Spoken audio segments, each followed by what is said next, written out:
Yeah, this thing sucks.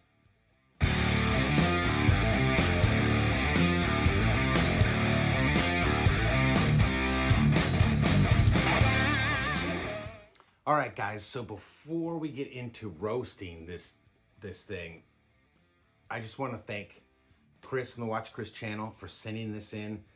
This is his personal watch. Appreciate it. I wanted to hold off on doing the review till I actually got one in my hand, and it is here. And he did send the Mission to the Moon one, as you can see. I did a video earlier when all the hype was coming on. I said, I hope it lives up to the hype, because I was starting to see things leak out, literally ink leaking from the cases on some of these and staining people's wrists, and people starting to complain about the strap. It just didn't look well. Now, I know it's hard to convey quality sometimes through a video until I've always said there's another element, the tangible element. You have to get the product in your hand and use it to really know what it's like. So I've had this for a couple weeks now, and like I said in the intro, I think it's terrible.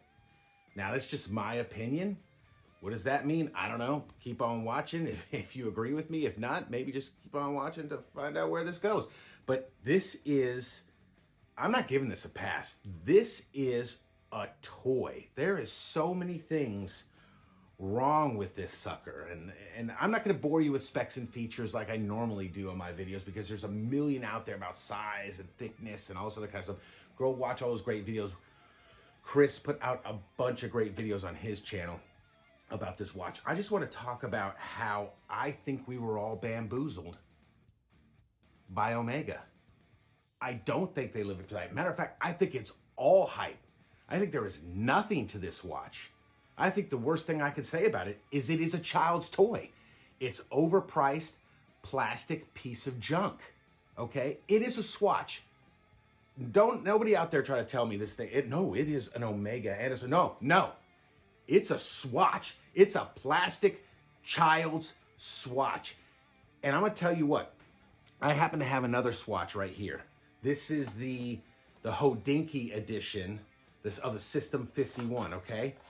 This, all right, I want you to look at the price that it says right there. $170 for a Swatch. That's more like it. This is for a limited edition Hodinkee, all right, with the System 51. This is an automatic movement, all right? Now, these two, for half the price. So even the retail price for this thing is not worth it. Are you kidding me? On top of that, now one of the problems I have with the same thing with the System 51 is, let's go with the first thing. These cannot be serviced. These are throwaway. With the watch community, it seems like in the last couple of years, the watch community has been doing real well about sustainable, cleaning up the oceans and making a sustainable product. Well, what about this? You cannot fix this. You can't even service this. If the crystal gets cracked, the crystal is laser fused to the case. If it gets cracked, you cannot replace it. It is one piece. You cannot service this. If the movement happens to die, you just throw it away. All right? It comes in this really cheap cardboard box with some type of plastic coating on it, or it's not the paper. You can tell the paper in the inside, but it comes in this very cheap box. All right, let me open it up. I know you've seen these unboxings before. This is just, and oh, I know the packaging doesn't matter. Well, kind of sometimes it does for $260 some odd dollars, which you can't buy them for, by the way. Look at this plastic it comes in. This is the same company. All right, this is a much better watch for almost half the price, almost 3/4 of the price. All right, this is the movement. Oh my, you can hear the seconds clicking. It's loud. All right, it feels like I said before. They can, you know, sit there and talk about bioceramics, plastic. It's plastic. It's petroleum-based plastic. I'm sure we threw some plants and okay, yeah. That's more part of your marketing. People want to, especially YouTube reviewers, want to get on here and talk about Rolex is all hype and do videos about Rolex all hype. You want to talk about hype? You want to talk about overhyped piece of junk? At least you get something. The Rolex will last for, we've already got examples of Rolexes that are 50, 60 years old. This Tag Heuer, which is, by the way, what I'm rocking today, my Tag Heuer Formula One, this Tag Heuer, this stainless steel watch will be around forever. You can service this. If the quartz module goes dead, you can replace it, provided that they still make them in 20 years or whatever. You can service this watch and have it last forever. Sustainability in this thing. This, not so much.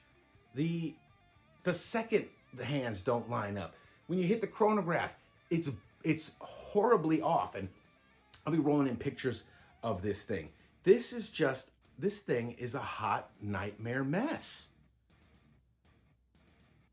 It's just, I don't even know how. Then on top of that, so first of all, I don't think the $269 or whatever the retail price is for these things is worth it.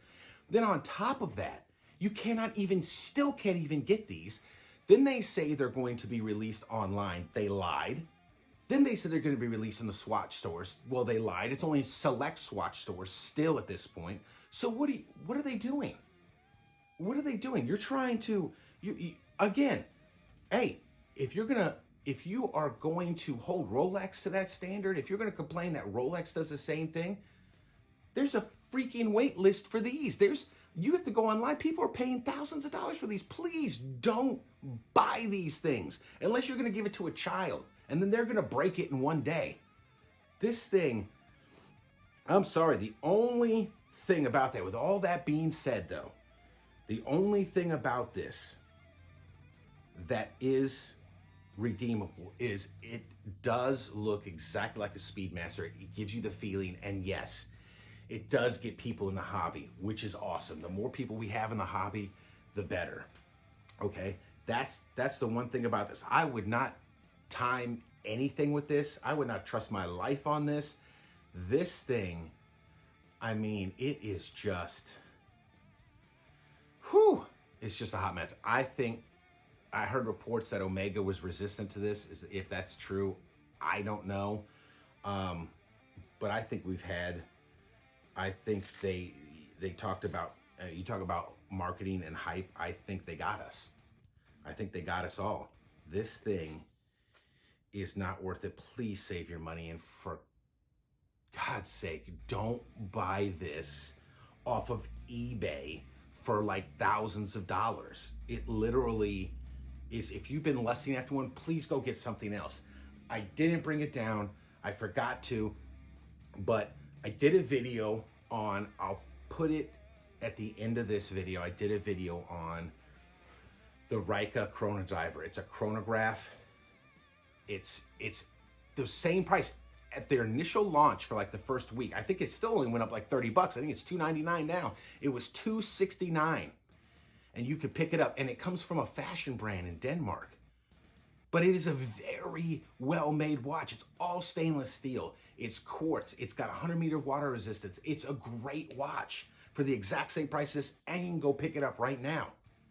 There's a bunch. I didn't even bother to make a list. There's so many deals out there on micro brands and quartz chronographs and everything for less than this or the same price. Definitely less than what people are paying for these darn things on eBay right now. It's insane. This is insane. This is all hype. This thing, if you took care of this, if you babied this watch and you just collected them and put them on a shelf, who knows, the quartz movement might last 10 years. I was talking to Chris about that. You might get a good 10 years out of the quartz movement. Great. But then what? There's no servicing it. I can go find a Rolex from the 1950s. 1950s. That makes it 70 years old. And if it's not working, you send it to a watchmaker, and he'll have that sucker working in no time. So you could bring back a 1950s, I don't even say Rolex, automatic stainless steel watch.